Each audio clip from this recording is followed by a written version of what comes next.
একবার কৃষ্ণ নাম নিলে যত পাপ হরে, পাপীর কি সাধ্য আছে তত পাপ করে। একবার রাম নাম, একবার কৃষ্ণ নামে যে শক্তি আছে, পাপীর সেই সাধ্য নেই, বারবার সে আবার পাপ করে। পরীক্ষিত প্রশ্ন করলেন যে প্রভু, এই হরিনাম নিয়ে, এই কৃষ্ণ নাম নিয়ে কি কারুর উদ্ধার হয়েছে? শ্রী সুখদেব প্রভু বললেন, হ্যাঁ হয়েছে। বলে আমি তার একটু বর্ণন শ্রবণ করতে চাই। তখন শ্রী সুখদেব প্রভু রাজা পরীক্ষিতকে একটি নতুন প্রসঙ্গ আরম্ভ করলেন। কি সেই প্রসঙ্গ? কন্নকুব্জে দ্বিজ কশ্চিদাসি পতির জামিল নামনা নষ্ট সদাচার দস্য সংসর্গ দূষিত। এক সময় কান্নকুব্জ নগরে এক বেদবাদী ব্রাহ্মণ ছিলেন। তার নাম ছিল অজামিল। জাতিতে ব্রাহ্মণ, জাতিতে ব্রাহ্মণ, কিন্তু এরকম পাতকী ছিল, মানে এরকম পাপী ছিল যে সে পাপের কারণে একটি বেশ্যার সঙ্গে বিবাহ করে সে তার ব্রহ্ম যে ধর্মটা সেটাকে সে নষ্ট করে ফেলেছে, সে ব্রাহ্মণত্বকে খুইয়ে ফেলেছে। আর সেই পাপের ফলে সে কি করে, যখনই কোনো সাধু গুরু বৈষ্ণবকে দেখে তখন তাদেরকে মারতে দৌড়ায়, তাদেরকে গালাগাল দেয়, তাদেরকে কি করে টিটকারি। সেই অজামিল একদিন সেই গ্রামের মধ্যে কিছু সাধু, কিছু মহাপুরুষগণ এসেছিলেন কি করতে, বিহার করতে। এসে উপস্থিত হয়েছেন। বিকালবেলা হয়েছে। সাধুরা ভাবলেন যে এখন তো বিকাল হয়ে গেছে, আর কিছুক্ষণ পরে কি হবে, বলে সন্ধ্যা হয়ে যাবে। তো একটা কাজ করি, এই গ্রামেই বিশ্রামটা নিয়ে নেওয়া হোক।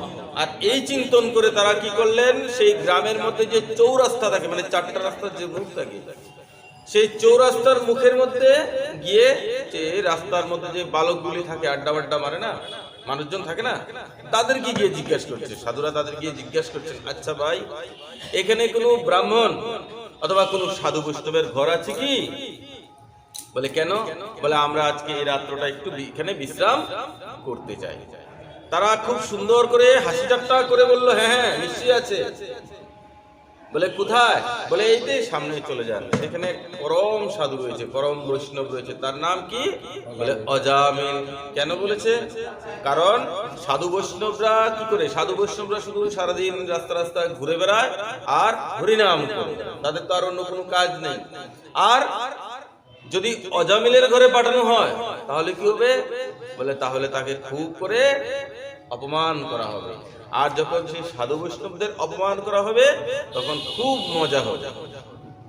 এই বিচার করে তারা কি বললো, বলে যান যান, ওইখানে এক সাধু আছে, তার নাম হলো অজামিল। আপনারা তাড়াতাড়ি যান, আর গেলে আপনাদের কি করা হবে? বলে খুব ভালো ভালো দক্ষিণাও দেওয়া হবে। সাধুরা তো আনন্দ পেয়ে গেছে এই কথা শুনে। আর শুনে কি করলো, সঙ্গে সঙ্গে তারা সেই অজামিলের বাড়িতে গিয়ে উপস্থিত হয়েছেন।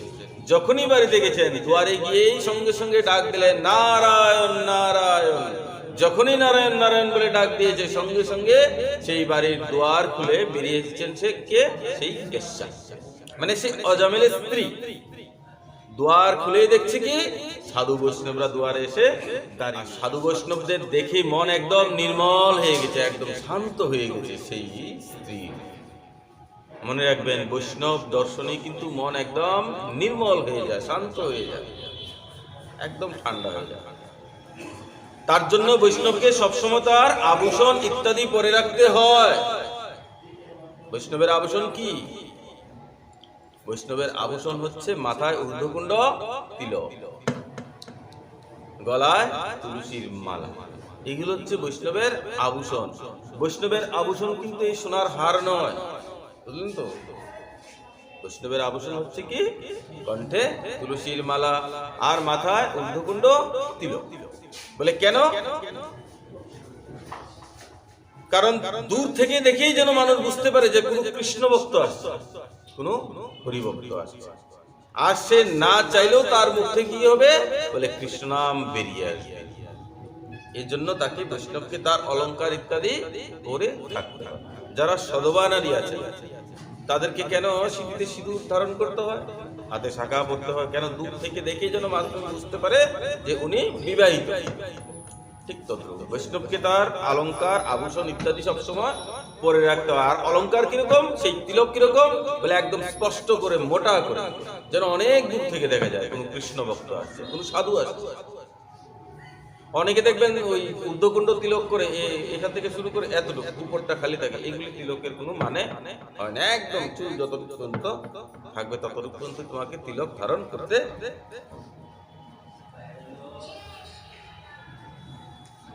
বৈষ্ণবের মাথায় তিলক দেখলে কি হয় জানি কি আমরা?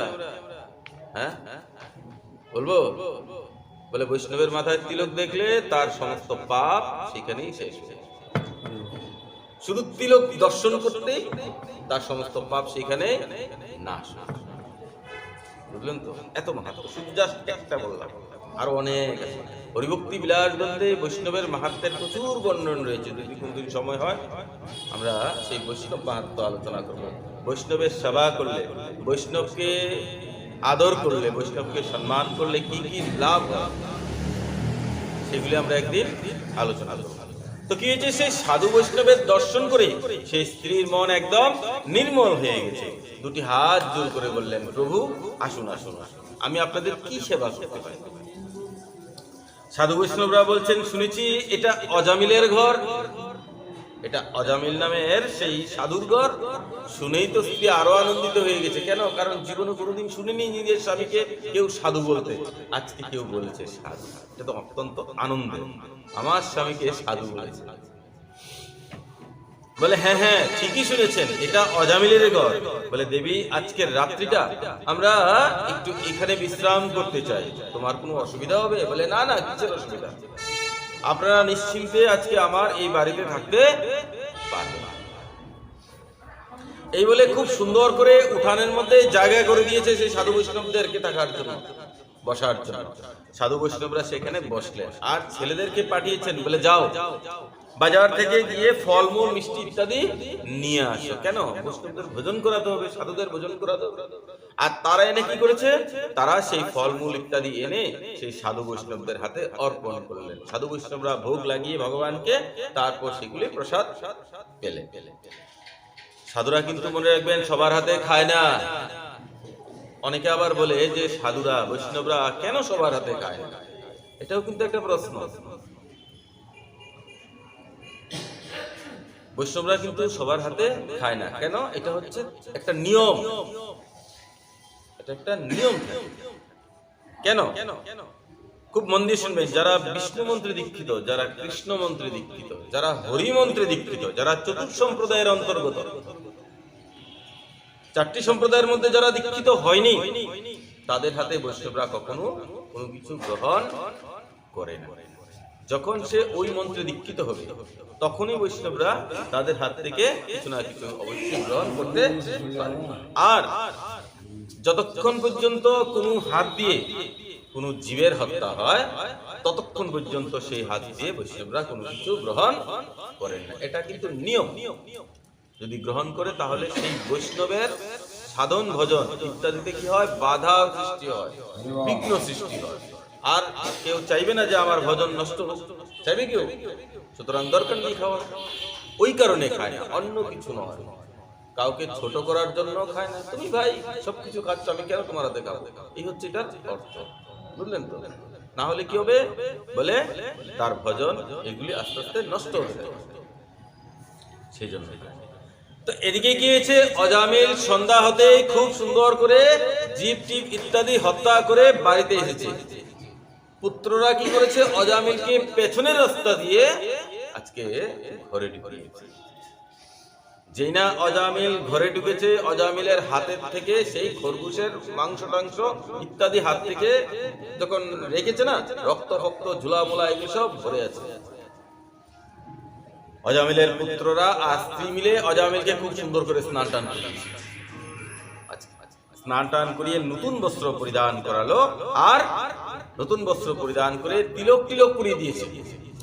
অজামিল তো এই অবস্থা দেখে একদম খেপে গেছে, পাগল হয়ে গেছিস, তোর কি মাথাটা খারাপ হয়ে গেছে? আমাকে কি সাধু সাধু বানাবি নাকি? বলে কৃপা করে আজকের দিনটা একটু চুপ থাকো, ঘরে সাধু বৈষ্ণবরা এসেছে, কৃপা করে একটু চুপ থাকো। অজামিল তো এই সাধুর কথা শুনে আরো রেগে গেছে, কোথায় সাধু বৈষ্ণব এসেছে, তাও আমার ঘরে, কোথায় আমার ডান্ডা, আজকেই তাদের দেখাবো সাধু। আরো খেপে স্ত্রী কি করলো, সেই স্ত্রী আজকে একদম চরণে পড়ে গেছে। দেখো, একটি রাত্রের ব্যাপার, কয়টি রাত্র, শুধু এক রাত্রির ব্যাপার। আজকে এসেছে, কালকে সকালবেলায় তারা চলে যাবে, কৃপা করে আমার দিকে তাকিয়ে অন্তত একটি রাত্রের জন্য তুমি তাদেরকে কিছু। অজামিল বলছে আচ্ছা আচ্ছা ঠিক আছে, বুকে খুব ভালোবাসো তো, বলে আচ্ছা আচ্ছা ঠিক আছে তুই বলছিস বলে চুপ হয়ে নিলাম। সেই স্ত্রী, সেই নারী কি ছিল, বেশ্যা ছিল। আজকে সেই স্ত্রী ভক্ত হয়ে গেছে, কিসের কারণে, একমাত্র বৈষ্ণব দর্শনের। কি হচ্ছে বৈষ্ণব দর্শনের লাভ, একটু আগে বলেছিলাম না, সমস্ত পাপ শেষ হয়ে যায়। যখন পাপ শেষ হয়ে যায় তখন কি হয়, বলে তখন সে শুদ্ধ হয়ে যায়। আর যখন কোনো মানুষ শুদ্ধ হয়ে যায় তখনই সে ভগবানের ভক্তি করতে পারবে, নচেত কখনোই পারবে না। অন্তরে যতক্ষণ পর্যন্ত পাপ লুকিয়ে থাকবে ততক্ষণ পর্যন্ত কারো দ্বারা ভজন সাধন ইত্যাদি হবে না। বলে আমার কৃষ্ণ নামের রুচি হয় না কেন, কেন হয় না, তার কারণ ওইটা, অন্তরের মধ্যে কি রয়েছে, বলে পাপ রয়েছে। স্নান করে তো উপরের পাপকে ধুয়ে ফেলা যায়, উপরের ময়লাকে ধুয়ে যায়, কিন্তু অন্তরের মধ্যে যে হাজার হাজার কোটি কোটি জন্মের যে পাপগুলি ঢুকে আছে, এগুলি কি করে যাবে, বলে এগুলি হরিনামে যাবে। বলে হরিনাম করছি তারপরও যায় না কেন, কারণ সেই পাপগুলি কেন যাচ্ছে না, বলে ভগবানের সেই কৃপা আমরা এখনো পাচ্ছি না, তার জন্যই যাচ্ছে না। যেদিন কোনো সাধুর মাধ্যমে, ভগবান ডাইরেক্ট করবে না, কিন্তু বারবার বলে দিচ্ছি, ভগবান এত অপশন না, ভগবানের কাজ আছে। যখন কোনো সাধু গুরু বৈষ্ণবের কৃপা হবে আমাদের উপর, তখনই আমাদের অন্তর থেকে সেই পাপগুলি আস্তে আস্তে সরতে থাকতে। আর যখন পাপগুলি সরে যাবে তখন অটোমেটিক ভজনের প্রতি রুচি হয়ে যাবে, বুঝলেন তো। তার জন্য কি করতে হবে, বলে তার জন্য সাধু বৈষ্ণবের চরণকে চুর করে দেবে কৃপা। সেই স্ত্রী, সেই নারী যার জন্য অজামিল এত পাপী হয়েছিল, এত পাপী হয়ে গিয়েছিল, সেই স্ত্রী আজকে সেই অজামিলকে তিলক পরিয়ে সাধুদের কাছে নিয়ে গেছে। মনে রাখবেন, এই স্ত্রী আছে না, স্ত্রী হচ্ছে ঘরের চাবি। চাবি যেরকম ভাবে ঘুরবে তালাও সেরকম ভাবে ঘুরবে।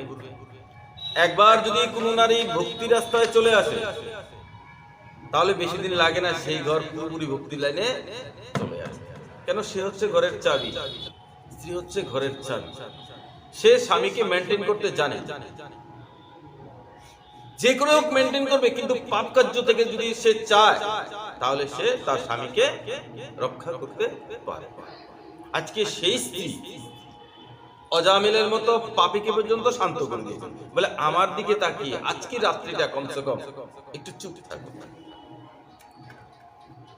আর এইভাবে করতে করতে সেই স্ত্রী আজকে অজামিলকে নিয়ে গেছে কোথায়, সাধুদের সামনে। যেহেতু ঘরে আছে, সাধুরও আছে, বলে চলো না একটু দেখা করলে কি আর হবে, তুমি কিন্তু একটু শান্ত হয়ে যাও। স্বামীকে বুঝিয়েছে, অজামিলকে সামনে নিয়ে গেছে। স্ত্রী বলছে একটু দণ্ডবোধ প্রণাম করো। অজামিল সঙ্গে সঙ্গে করছে কি, বলে হ্যাঁ হ্যাঁ দণ্ডবোধ। যেই না বলেছে, মানে মনে হচ্ছে দণ্ডবোধ করছে না, ডান্ডা দিয়ে দৌড়াচ্ছে, এরকম কর্কশ ভাষা। কারণ দুষ্ট তো, দুষ্টদের মুখের শব্দ কিরকম, এরকমই তো হয় নাকি, কর্কশ। যারা ভক্ত হয় তাদের মুখের ভাষা নরম শান্ত, জয় নিতাই বলবে, হরে কৃষ্ণ বলবে, রাধে রাধে। সাধু বৈষ্ণবরা একদম বুঝে গেলেন এ তো মহাপাপী, এ তো মহাপাপী, তার উদ্ধার তো করতেই হবে। কেন, কারণ যেহেতু তার বাড়িতে এসেছে, সুতরাং তাকে তো উদ্ধার করতে হবে। মনে রাখবেন, সাধু বৈষ্ণব যদি আপনার বাড়িতেও যায়, আপনার বাড়িতেও যায়, চার বাড়িতে সেই সাধু বৈষ্ণব আমাদের অবশ্যই কৃপা করিয়া থাকেন। এটা হচ্ছে সাধু ধর্ম। সে যতই পাপী সাধুরা তাকে অবশ্যই কি করেন, কৃপা করিয়া থাকেন। তার জন্য চেষ্টা করব যেন কোনো সাধুকে, কোনো বৈষ্ণবকে আমাদের বাড়িতে একটু যেভাবেই হোক একটু তার চরণের ধুলি যেন আমাদের বাড়িতেও করে, বলে কি হবে, বলে অনেক লাভ। অনেক লাভ। তার কৃপা হলেই ভগবানকে আমরা পেতে পারব। সাধু সঙ্গ, বৈষ্ণব সঙ্গ ইত্যাদি করতে করতে কি হয়, একদিন আমাদের মনগুলি আস্তে আস্তে নির্মল হতে থাকে, শান্ত হয়ে যায়, আর আমরা ভগবত ভক্তির দিকে এগিয়ে যেতে পারবো। আর হরিকথা আমরা যতই শুনবো, হরিকথা আমরা যত শুনবো, ততই আমাদের জীবনে কি হবে বলে পরিবর্তন আসতে থাকবে। আর হরিকথা শুনে যদি জীবনে কোনো পরিবর্তনই আসতো না, দীক্ষা নিয়ে যদি শিষ্যের মধ্যে কোনো পরিবর্তনই এলো না, তাহলে সেই দীক্ষারও কোনো দাম রইল না। হরিকথা শুনে যদি আমাদের জীবনের মধ্যে কোনো পরিবর্তন না এলো, তাহলে সেই কথা শুনেও কোনো লাভ হলো না। বলে কেন? কারণ স্টোরেজ হয়নি। এই কান দিয়ে শুনে ওই কান দিয়ে বেরিয়ে গেছে। তার জন্য ভগবান দুটা কান দিয়েছে, এই দিক দিয়ে ঢুকে পাইপের মাধ্যমে ওই দিক দিয়ে আবার বেরিয়ে যায়। যে পারবে সে আটকে রাখতে পারে, আর যে পারে সেই ভক্ত হয়ে যেতে পারে। মনে রাখবেন, আমরাও যখন ভগবানের কথা শ্রবণ করি, তখন ভগবানও কি করেন, এই কানের মাধ্যমে প্রবেশ করে আমাদের হৃদয়ে, আর হৃদয়ে কিছুক্ষণ বসে। আর যখন আমরা এই পাঠ থেকে চলে যাই, বাড়িতে চলে যাই, আবার সেই বিষয়ের মধ্যে প্রবেশ করি, সংসারের মধ্যে প্রবেশ করে থাকি, আর ভগবানের কথা বলা বন্ধ করে দিই, তখন ভগবান বলে এখানে থেকে আর কোনো লাভ নেই, সে তো আমার গুণগান করছে না। তাহলে কি হয় বলে, তাহলে এখান থেকে বেরিয়ে যাও। তো এই কান দিয়ে ঢুকে ওই কান দিয়ে। আর যারা নিরন্তর হরিনাম করে, তখন কি হয় বলে, যেহেতু এখানে এসেছি, এখন সেই ব্যক্তি, সেই জীব সবসময় আমার গুণগান করছে, তো ভগবান সেখান থেকে আর কখনো যায়। বুঝলেন তো? তার জন্য হরিকথা, পাঠ, কীর্তন, সাধুসঙ্গ যত পারবেন তত করতে থাকবেন। এতে কি হবে বলে, এতে আমাদের ভক্তি আস্তে আস্তে বাড়তে থাকবে। সাধুরা যখনই কাছে বসালেন আর বলছে কি অজামিলকে, আচ্ছা অজামিল, আমাদের কি একটু ভজন কীর্তন করে শোনাও তো। অজামিল বলছে কি, এইসব আমার ভালো লাগে না, এইসব আমার ভালো লাগে না মহারাজ, এইসব আমার একদম ভালো লাগে না। বলে কেন? বলে আমার এসবের কোনো রুচি নেই। অনেকে বলে না, বলে আমার এসব ভালো লাগে না, আমার টাইম নেই, ব্যবসা চাকরি বাকরি আমি ব্যস্ত আছি, খুব ভালো। সাধুরা বুঝে গেলেন এ তো মহাপাপী, এ তো মহাপাপী। আচ্ছা বলো, একটি কথা বলো তো, তোমার ছেলে পুলে আছে? বলে হ্যাঁ আছে। বলে কয়টা? বলে 10টা ছেলে আছে আমার। ওরে বাপরে, অনেক বড় কাজ করে ফেলেছো। আচ্ছা তাদের নাম কি রেখেছো? বলে নাম আর কি, ওই চিন্টু, মিন্টু, ঘন্টু, ঘন্টু, শান্তু। সাধুরা তো শুনে একদম হাসতে লাগলেন, বলে এইগুলি কি নাম না থালা বাসনের নাম? আজকাল আবার এরকমও হয়, বলে ছেলের নামও রনি, কুকুরের নামও রনি, একই বাড়িতে আছে। এগুলি কখনো করতে নেই। তাহলে কি করব? বলে সন্তানের নাম সবসময় ভগবানের নাম দিয়ে। কেন? আমরা তো পাপী না, আমরা সবাই পাপী। আমাদের মুখে ভগবানের নাম একবার বেরো সারাদিনে বেরো না। কিন্তু সন্তানের নাম যদি গোবিন্দ হয়, সন্তানের নাম যদি কৃষ্ণ হয়, রাম হয়, লক্ষ্মণ হয়, ভরত হয়, যাই হোক, ভগবানের যে কোনো একটা নাম হোক, মহাদেব হোক, তখন কি হয়, ইচ্ছা না থাকলেও মুখ থেকে সেই নামটা বেরোতে থাকবে। বুঝলেন তো? ভগবানের নামের সঙ্গে কিন্তু দাদা, দিদি, মাসি এগুলি লাগাতে হয় না, নামটাই যথেষ্ট। ভগবানের কি কোনো টাইটেল আছে যে অমুক টাইটেল?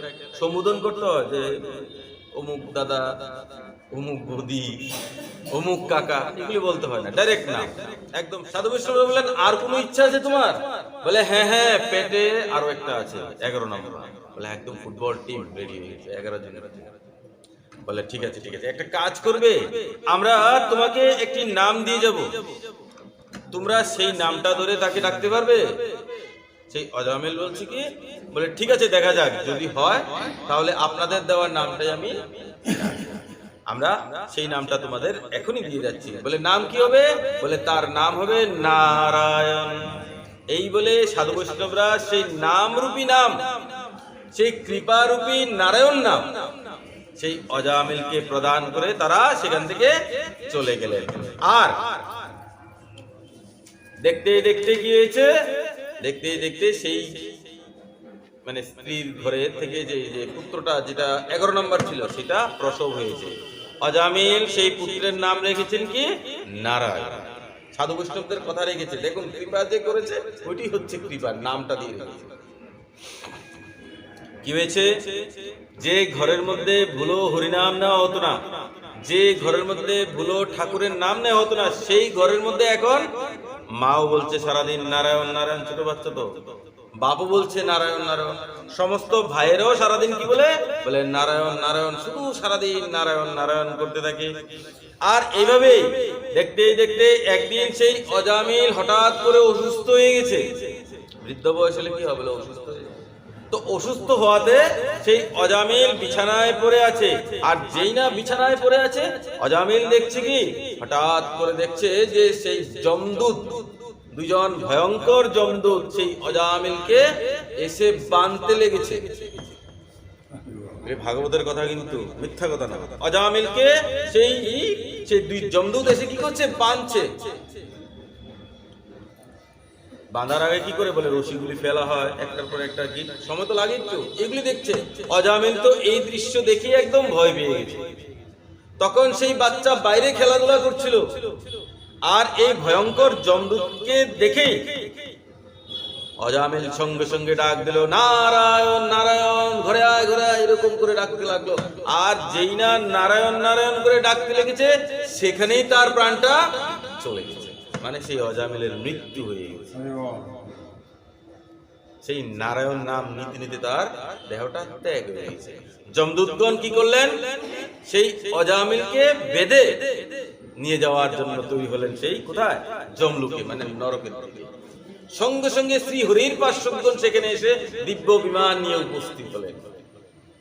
এসে বলছে তোমরা একে নিয়ে যেতে পারবে না। সেই হরির পার্শ্বদগণ বলছে কি, তোমরা একে নিয়ে যেতে পারবে না। যমদূতগণ বলছেন কেন, বলে সে অন্ত সময়ে আমাদের ভগবানের নাম নিয়েছে আর গোবিন্দের নাম নিয়েছে, তাই একে আমরা বৈকুণ্ঠ ধামে নিয়ে যাব। দেখুন কত বড় কথা, অন্ত সময় আমাদের গোবিন্দের নাম নিয়েছে, তার জন্য আমরা তাকে বৈকুণ্ঠে নিয়ে যাব। যমদূতরা বললেন, কি বলছে, বলে সারা জীবন শুধু পাপই পাপ করেছে, সারা জীবন শুধু জীব হত্যা করেছে, আর এমনিতেই তাকে বৈকুণ্ঠে যেতে দেবো না, না না না, তোমাদের বিচার আমরা মানি না। ঝগড়া শুরু হয়ে গেছে সেই যমদূত আর বিষ্ণুদূতের মধ্যে। যমদূতগণ বলছেন তাহলে ঠিক আছে, এর বিচার একমাত্র সেই ধর্মরাজ করবে। কি করবে, ধর্মরাজ। নিয়ে চলো সেই অজামিলকে, তোমরাও চলো আমরাও যাবো। সবাই মিলে গিয়ে কোথায় উঠেছেন, সেই ধর্মরাজের কাছে। ধর্মরাজের কাছে বিচার সভা বসেছে, ধর্মরাজ সিংহাসনে বসে আছেন। ধর্মরাজ কি গিয়ে সমস্ত বৃত্তান্ত বললেন।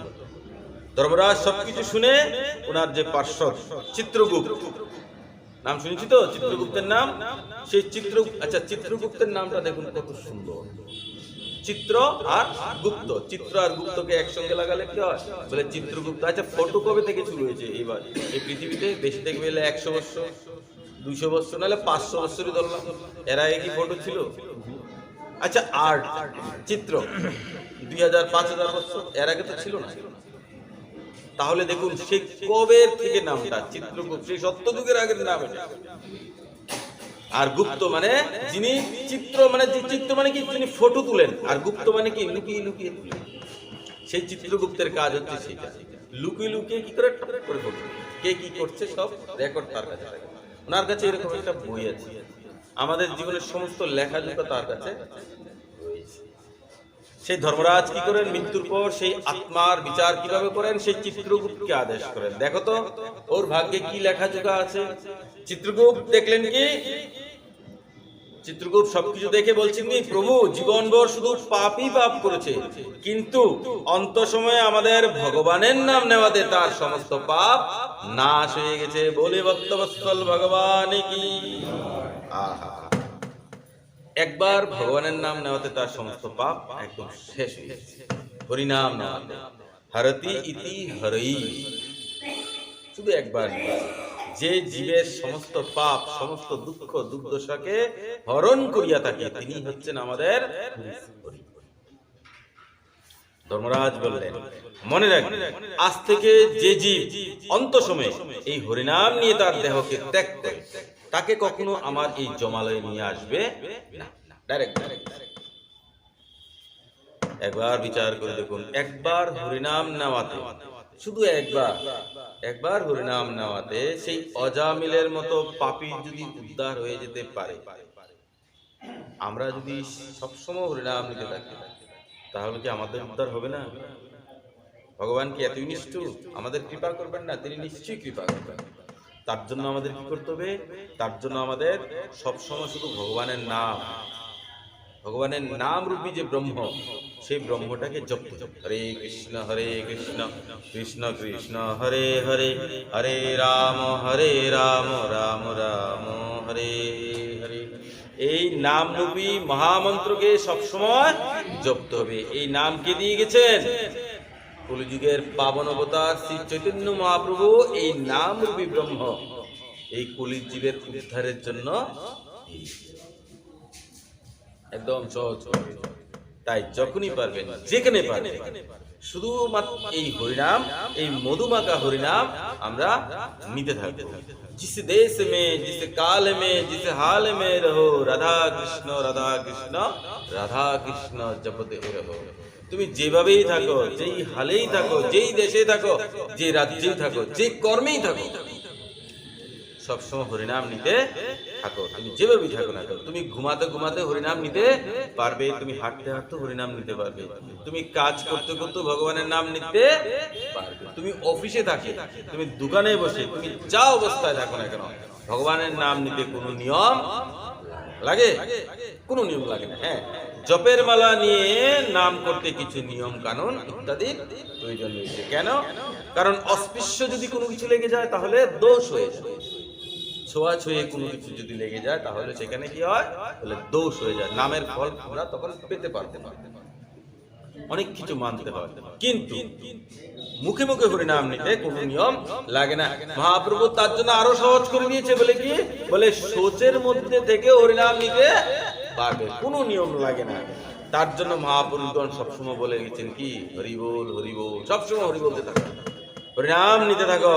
নাম তুমি যেভাবেই নাও না কেন, নাম তুমি যেভাবেই নাও, নাম তুমি ভয়ে নাও, নাম তুমি অভাবে নাও, নাম তুমি রেগে নাও, নাম তুমি ক্রুদ্ধ হয়ে নাও, নাম তুমি হাসি ঠাট্টার ফলে নাও, যেই রূপেই নাম নাও না কেন, তোমাকে সেই নাম তোমাকে তার ফল দেবেই দেবে।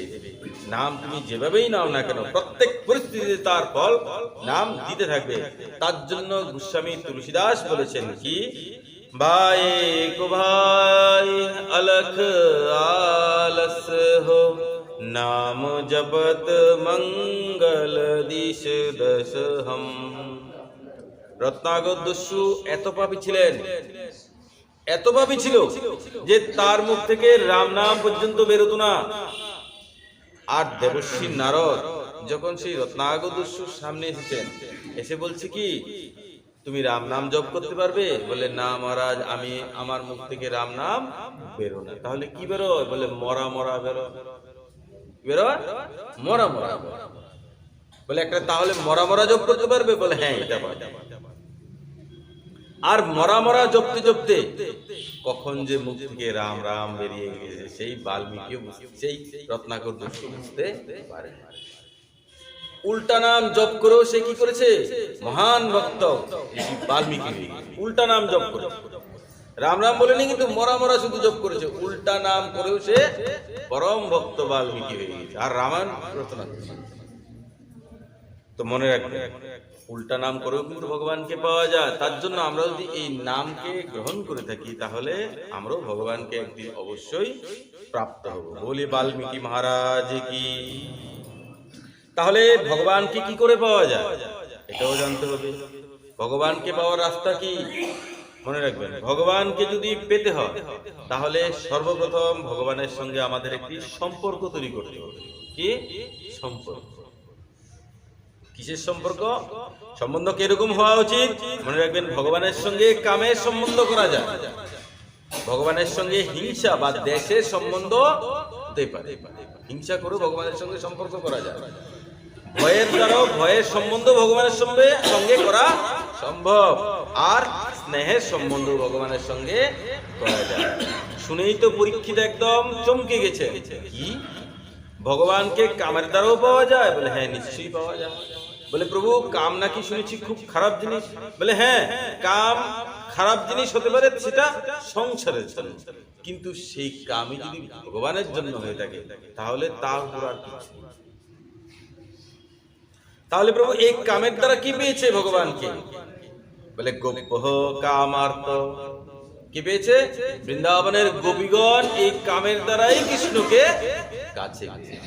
গোপীগণের কি কামনা ছিল? গোপীগণের শুধু একটি কামনা ছিল, যে গোবিন্দকে যেন আমরা প্রতিরূপে পেতে পারি, স্বামী রূপে পেতে পারি, এটাই তাদের কামনা ছিল। আপনার মনে যদি ভগবানকে পাওয়ার কামনা থাকে, ভগবানকে পাওয়ার বাসনা থাকে, তাহলে একদিন না একদিন আমরা তাকে অবশ্যই পেয়ে থাকি। আর ভয়ের দ্বারা কে পেয়েছে? বলে ভয়ার্ধ কংস। ভয়ের দ্বারা কংস ভগবানকে পেয়েছে। কিভাবে? বলে যখনই শুনেছে যে তোমার কাল হচ্ছে সেই নন্দের বেটা কানাই, দেখতে কিরকম? বলে কালো। যেদিন থেকে কৃষ্ণের নাম শুনেছে সেদিন থেকে শুধু কৃষ্ণ কৃষ্ণ কৃষ্ণ কৃষ্ণ, সারাদিন শুধু কৃষ্ণ জপছে। বলে কেন? বলে কখন কৃষ্ণ জানি চলে আসবে, এই না এখনই লাফ দিয়ে জানলা দিয়ে চলে আসবে। সারাদিন শুধু কৃষ্ণ, কৃষ্ণের নামে আতঙ্কে কন্টিনিউ থাকবে। মানে এরকম যে ভগবানের কোনো ভক্ত মনে কৃষ্ণের নামে এত জপ করে যতটা কংস করেছে। মৃত্যুর ভয় যখন একবার ঢুকে যাবে না, তখন সেই ব্যক্তির মাথার মধ্যে সেটাই সারাদিন ঘুরতে থাকবে। সেই কংসের মাথায় ঢুকে গিয়েছিল যে এই কৃষ্ণ আমাকে মারবে, আর তখন থেকে সেই কৃষ্ণের চিন্তন সবসময় করতে। এটা হচ্ছে ভয়, কৃষ্ণ না জানি কখন চলে আসবে, আমাকে মেরে ফেলবে। আর এই করতে করতে কি হয়েছে? একদিন ভগবান অবশ্যই এসেছিলেন, তো ঠিকই এসেছিলেন, এসে কি করেছেন? সেই কংসকে বধ করেছিলেন। আর ভগবানের হাতে বধ হয়েছে মানে কি? তার মুক্তি পেয়ে গেল, তার উদ্ধার হয়ে যাবে। ভগবান যাকে একবার স্পর্শ করে সঙ্গে সঙ্গে তার শরীরের সমস্ত পাপ একদম ধুয়ে মুছে কি হয়? বলে সাফ হয়ে যাবে। তো সেই কংস উদ্ধার হয়ে গেছে। আর হিংসা কে পেয়েছেন? বলে হিংসায় শিশুপাল পেয়েছে। পিসির ছেলে ছিল তো ভগবান, আর সবসময় ভগবানকে কি করতো? হিংসা সবসময় হিংসা করতো। আর হিংসার দ্বারা ভগবানকে সে পেয়ে গেছে। ভগবান শিশুপালের মস্তকটা মুন্ডন করলো, মানে কেটে দিয়েছে সুদর্শন চক্র, আর তার মৃত্যু হয়ে গেছে, মানে উদ্ধার হয়ে গেছে। তো শিশুপালও ভগবানকে হিংসা করেই পেয়েছে। আর বৃষ্ণিবংশী যদুবংশীরা ভগবানকে স্নেহের দ্বারা পেয়েছে।